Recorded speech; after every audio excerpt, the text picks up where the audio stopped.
The science always seems to match up with the political interests of the Liberal government. Funny how that works. The Trudeau Liberal government has finally removed vaccine mandates, mask mandates, and the mandatory arrive cap, which is now optional. This brings Canada in line with most other nations, who long previously lifted their restrictions. Canada had increasingly been an authoritarian outlier, with the federal government unwilling to move on from the pandemic and unwilling to give up their expanded power. So, what changed? The science? Of course not. Countries around the world have already justified the removal of restrictions based upon scientific evidence. And of course, just like truth is the truth regardless of where we are, science is science wherever we are, and isn't magically different in Canada.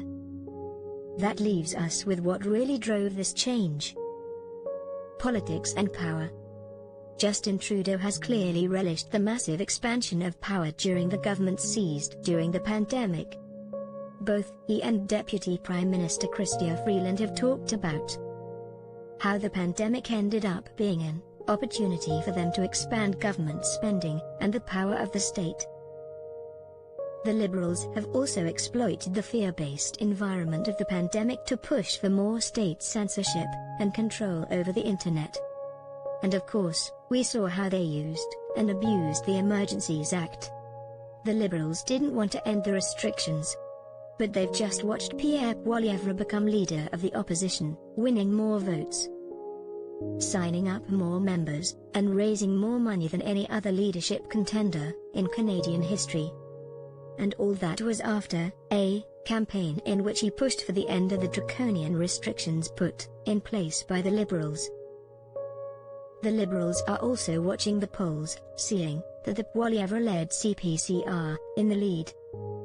Just as the Liberals managed to capture the energy of change in 2015, Poilievre is managing to do the same now.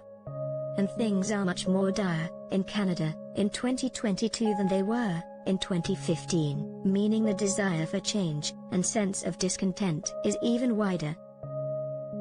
So, the Liberals are responding to political pressure and their desire to stay in power by removing the restrictions. It's about taking away an issue that had them increasingly offside with our allies and with public opinion within Canada. But we must never forget what the Liberal government did to the people of this country, and remain vigilant. Because the moment Trudeau thinks the politics have shifted again, he won't hesitate to assault the rights and freedoms of the Canadian people.